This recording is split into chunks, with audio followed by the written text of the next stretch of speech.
சிங்க வேட்டையாடினா கூட ஃப்ரிட்ஜில் வச்சு சாப்பிடாது. வேட்டையாடி முடிச்சுட்டு போய் தான் மீதியை மற்ற மிருகத்துக்கு ஃப்ரிட்ஜில் வச்சு சாப்பிட்ற ஒரே மிருகம் நம்ம தான்.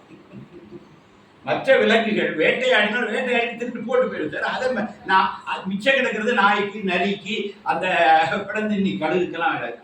எந்த ஒரு புலியாவது வேட்டையாடிட்டு கொஞ்சம் இறச்சி கொஞ்சம் கணிக்க கூட 8 கிலோ எடுத்துட்டு போய் அங்கே மரத்து மேலே ஒழிச்சு வைக்குதா?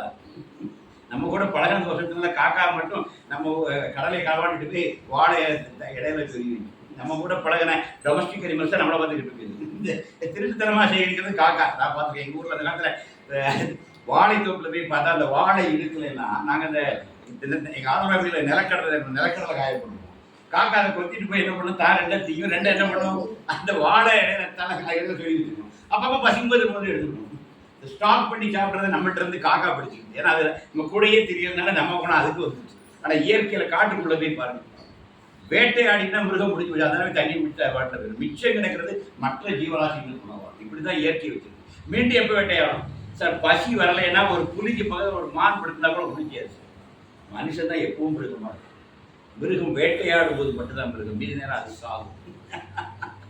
நீங்கள் பழைய இப்போ டிஸ்கவரியில் நிறைய பாருங்க சார். காட்டை சதா புலி மானெல்லாம் வேட்டையாடிட்டு இல்லை. ஒரே குட்டையில் மான் புலி தனி முடிக்குது சார்.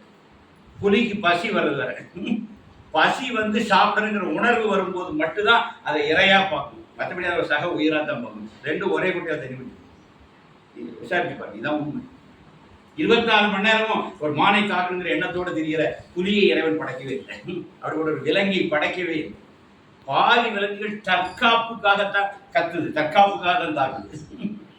இறைக்காக மட்டுமே. அந்த இறையை தனக்கு தேவையான இறை கிடைச்சோட அதோட அது முடிச்சுட்டு பக்கத்திலே கூட ஒரு நல்ல நீங்கள் டிஸ்கவரி சேனல் நிறைய வந்து பாருங்க. ஒரு மிருகத்தை ஒரு நேரம் வேட்டையாடிட்டு அதை சாப்பிட்டு போயிருந்தாங்க. அடுத்த மிருகத்தை இருந்தால் கூட ஒன்று கிடைச்சி போனஸாக ஒரு புதிய கிடைச்சி போட்டுடுவோம். அதெல்லாம் கிடையாது. அப்போ நல்லா இது கம்பேர் பண்ணி பார்த்தீங்க, எப்போவுமே நம்ம இறைவனோடு இயற்கையோடு அவ்வளோ ஒப்பிட்டுப்பாங்க. அந்த இறைவன் தான் நம்மளையும் படைச்சிருக்கோம். புலியை படைச்சிருந்தாங்க, நம்மளையும் படைச்சிருக்கிறான். இப்போ நம்மள்டே இந்த மாதிரிப்பட்ட சில மலிவான குணங்கள்லாம் வந்து போச்சு. நீங்கள் அதை இயற்கையை ஒப்பிட்டு பார்த்தா நம்மளை சரி செய்யும். இயற்கை எப்படி இயங்குது, மற்ற ஜீவராசிகளை இறைவன் படைச்ச அதுகளை எப்படி இயங்கிட்டு இருக்கு, அதை நம்ம எடுத்துக்கிட்டோம்னா நம்ம இன்னும் இதை விட சிறப்பாக. அதனால இங்கே எந்த பயமும் குறையொன்றும் இல்லை மறைமூர்த்தி கண்ணாங்கிற அந்த ராஜாவுடைய பாட அடிக்கடிகளை யோகி பாட வைப்போம். அதான் உண்மை. வாழ்க்கையில் எந்த குறையும் இல்லை. உனக்கு அந்த நிறைவு ஒன்றை இல்லை. உனக்கு எங்கே வருதுன்னா மனித மனம் வந்து சதா அலைபாஞ்சிட்டு இருக்கிறதுனால ஒரு நம்பிக்கையின்மையினால அப்படி பாஞ்சிக்கிட்டே இருக்கு. இதை இன்சூரன்ஸ் கொடுக்குமா கொஞ்சம் 2 இதுதான் பண்ணலாம். என்னெல்லாம் பண்ணி வைக்க ஒரு பக்கம் insurance, medical insurance, life insurance, காருக்கு இன்சூரன்ஸு, எல்லாத்தையும் இன்சூரன்ஸ் பண்ணி இந்த லைஃபுக்கு தான் இன்சூரன்ஸ் எல்லாம் போயிருது. இதெல்லாம் போட்டு வைக்காம அவங்க கொண்டே எதிர்பாராத கணக்கெல்லாம் தப்பிட்டு அவங்களே விட்டு போயிடும். அப்போ நம்மளுக்கு வந்து என்ன ஒரு நம்பிக்கையின்மைங்கிறது நம்ம வாழ்க்கையை கட்டிகிட்டே இருக்கும். அங்கே தான் யோகி சொன்னார், faith is more than any god or any religion. எந்த மதத்தை விடவும் நம்பிக்கையே மேலானது. நம்மலாம் கடவுள் நம்பிக்கையை சொல்லுவோம். சுவாமி சொன்னார், நம்பிக்கையே கடவுள். யோகிராம் சுத்தனுடைய ஸ்பெஷாலிட்டியே தான். கடவுள் நம்பிக்கை அவர்கிட்ட கிடையாது, நம்பிக்கை தான் கடவுள்.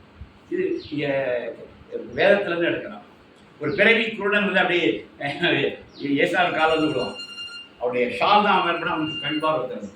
உடனே தாவீதின் குமாரரே நீரே எம்மை ரட்சித்தீர்னு சொல்லுவான். அவனை ஏசு சொல்லிடுவாரு, உன் விசுவாசம் உன்னை ரட்சித்து. நான் ஒரு பிறவி குருடனுக்கு கண்டு தெரியும். அது எப்படின்னா, ஏசுநாதன் ஒருத்தர் இருக்கிறாரு, அவர் ஊராக வந்துட்டு இருக்கிறாரு. அவரும் காலமே விழுந்தா நமக்கு எதனால நடக்கும் அந்த ஊர்களில் பேசிட்டு இருக்காங்க. அப்போ இவன் ஒரு பிறவி குருடன். அப்போ நான் ஒரு பிறவி குருடன் தான். நான் ஏசு கால விழுந்து எனக்கு பார்வை வேணும் கேட்டால் கண்டிப்பாக கிடைக்கும் அப்படின்னு சொல்கிறேன்.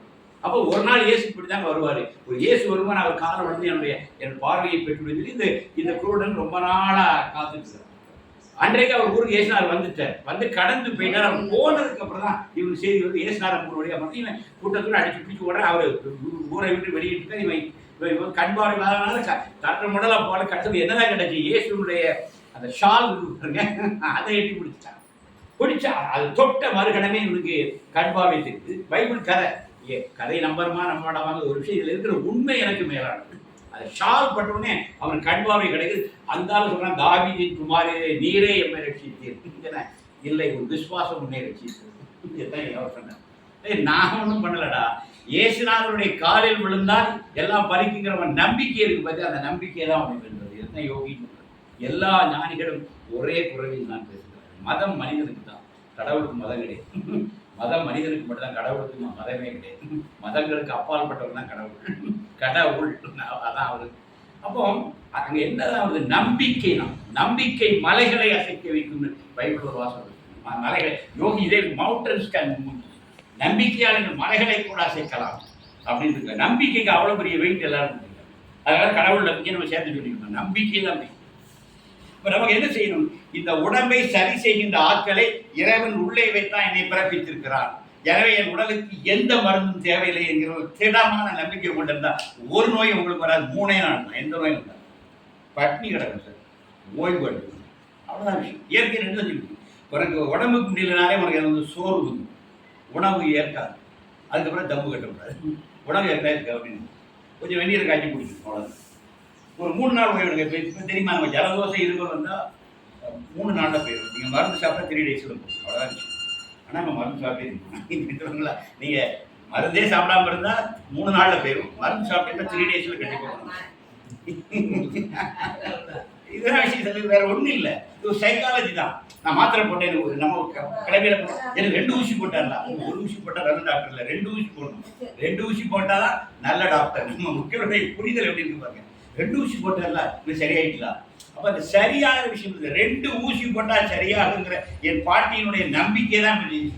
அந்த ஊசி வந்து ஒன்றும் இல்லை. கரெக்டாக கேட்டால் அவர் என்ன ஒரு ஆன்டிபயோட்டிக் போட்டு விட்டு போயிருப்பார். அவருக்கு தெரியாது ஒரு ஆன்டிபயோட்டிக், அதுக்கு ஆபத்து அவங்களுக்கு ஒரு இன்னொன்று போட்டு விட்டு போயிருப்பார். ஜென்ரல் மெடிசன் டாக்டர்ஸ்லாம் வச்சுருக்காங்க. நம்ம கிழமைக்கு 2 ஊசி போட்டால் போதும், நோய் சரி. அப்போ இந்த நோய் வந்து உடம்புல இல்லை, மனசுக்கு. அப்போ நம்பிக்கை தான் விஷயம். ஏன்னா நீங்கள் உங்கள் மனதை புரிஞ்சுக்கிட்டு, மனம் இப்படி தான் சார். நம்ம வந்து நம்பிக்கை வைக்கணும் சார். இன்னொன்று இல்லைங்க, இந்த வாழ்க்கை ஒரு பெரிய ரகசியம் ஏற்கனவே தீர்மானிக்கிறது. நம்ம எல்லோருடைய வாழ்க்கையும் ஏற்கனவே எழுதப்பட்டு விட்டது. இதில் நீங்கள் ஒரு எழுத்தை கூட மாற்றி எழுத நம்மளால முடியும். நான் சொல்லிட்டேன், இது மூட நம்பிக்கைன்னு சொல்லலாம், வேற மாதிரி நீங்கள் பேசிக்கலாம். ஆனால் இதுதான் உண்மை, இதுதான் உண்மை. உங்கள் வாழ்க்கை ஏற்கனவே தீர்மானிக்கப்பட்ட ஒன்று. அதன் பாதையெல்லாம் அது நடந்துட்டு. இதில் உனக்கு ஒரு ஆழ்ந்த நம்பிக்கை வந்துட்டான்னு எதுக்காக கவலைப்படணும்? Everything is my father. சாமி சொன்ன வார்த்தை. Father alone exists. Nothing else, nobody else in the present, past, future. அன்றும் இன்றும் என்றும் என் தந்தையை தவிர வேறு இங்கு எதுவுமே இல்லை என்பதுதான் யோகியினுடைய வாக்கு. ஒரு யோகி பக்தன் இந்த வார்த்தை மேல ஒரு நம்பிக்கை வைக்கணும்ல. அதாவது நேற்றும் இன்றும் நாளையும் இருப்பது என் தந்தை ஒருவர், இங்கு யாரும் இல்லை. Father's work is always perfect. என் தந்தையினுடைய பணி எப்போதும் சிறப்பாகவே இருக்கும். இதெல்லாம் யோகியினுடைய வாசகங்கள். No good, no bad, everything is perfect. இங்கு நல்லதும் இல்லை, கெட்டதும் இல்லை, எல்லாமே நன்றாகத்தான் இருக்கிறது. இது ஏனென்றால் என் தந்தை இந்த உலகை ஆழ்கிறார். இருக்கிற அவனின்றி ஓர் அணுவும் அசையாது. அப்ப இந்த உலக இயக்கங்களை எல்லாம் நிகழ்த்துபவன் இறைவன். ஒரு பேராற்றல் அந்த உலகத்தை வழி நடத்துது. இந்த விஷயங்கள்ல உங்களுக்கு நம்பிக்கை இருந்தா உங்களுக்கு எங்க சார் வருத்தம்? உங்களுக்கு அந்த நம்பிக்கை உங்க மேலேயும் நம்பிக்கை இல்லை, கும்பிட்டு தாய் மேலேயும் நம்பிக்கை இல்லை. இங்க சாஸ்தா கோயில் போயிட்டு அங்க ஒரு இடத்துல அங்க கூட்டம் நிறைய போதாங்கன்னா அங்க போயிடுவோம். இங்க மொட்டை போட்டா தீர்மானம், அங்க உருண்டா தீர்மானம், மாறிக்கிட்டே இருக்கிறோம். அப்ப நம்ம என்னன்னா முதல்ல கும்பிட்ட சாமி மேலே ஃபெய்த் இல்லை. இது சைடில் சொல்லிட்டு 2வது சாமிக்கு போனால் அங்கேயும் நிற்க மாட்டேன். இந்த 2வது சாமி கும்பிட்டு போய் 3வது சாமி கண்டு கூட 2வது சாமி 3வது சாமிக்கு போயிடுவேன். இது வந்து இங்கே வந்து நீ எந்த சாமியும் கும்பிடலை, உன்னுடைய அடங்காத மனதின் பின்னாடி நீ போயிட்டு. அதான் எதுக்கு சொல்ல வந்தேன்னா, லைஃப் இஸ் ஸோ சிம்பிள்.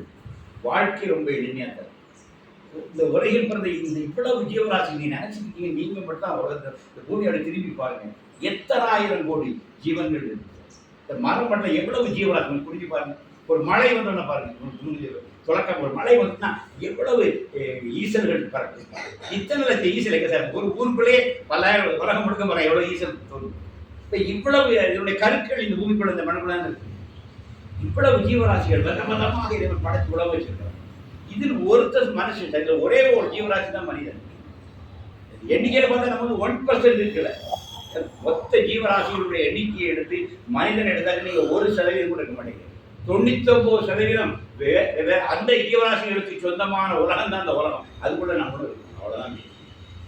ஆனா இந்த இவ்வளவு ஜீவராசிகளை படைத்த இயற்கை அல்லது இறைவன் என்ன வரணும், அது ஒரு சமநிலையில் தான் அந்த உலகத்தை படைத்தது. அந்த சமநிலை இருக்கனால்தான் எல்லாருக்கும் 3இல் 2 கடலுங்க, 3இல் 1 தான் நிலம். திருச்செந்தூர் ஒரு முருகன் பள்ளத்தில் இருக்காரு, கடல் மேட்டில் இருக்கு. சத்தியது கட்டுப்பட்டுதானே இருக்கு. இத்தனை ஆயிரம் ஆண்டுகளா இருக்கு. திருச்செந்தூர் போய் பார்க்க முருகரை பார்க்கணும், படியில் கிளவி போகணும். அவரு கடல் மட்டத்திலிருந்து கீழே இருக்கிறார், கடல் மட்டம் மேலே இருக்கு. இருக்கா எத்தனாயிரம் ஆண்டுகளாக இருக்கு. பொதுவாக மேடுல இருந்து படத்தை தண்ணி பாய்ச்சணும் தானே, அங்கே ஒன்றும் நடக்கல, இன்னும் இருக்கு. அப்போ 3/2 இந்த பூமியை கடல் சூழ்ந்துருக்கு சார். இந்த 3/1 முழுக்கிறதுக்கு எவ்வளோ நேரம் ஆகும்? அப்போ ஒரு சமநிலை இங்கு பேணப்பட்டு கொண்டிருக்கு. 3/1 நிலம், 3/2 நீர். இப்படியாக இந்த பூமியை இறைவன் படைத்திருக்கிறார். இதனுடைய சமநிலை பேணப்பட்டு கொண்டிருக்கிறது. இந்த படைப்பின் ஒரு கூறு தான் நீயும் நான். இப்போ நம்ம சமநிலையில் இருக்கணும். நீங்க சமநிலை பெறலாமல் இருந்தாலே ஒரு சிந்தனை. இப்போ லைஃப் ப்ராப்ளம் சால்வ் ஆயிடுச்சு.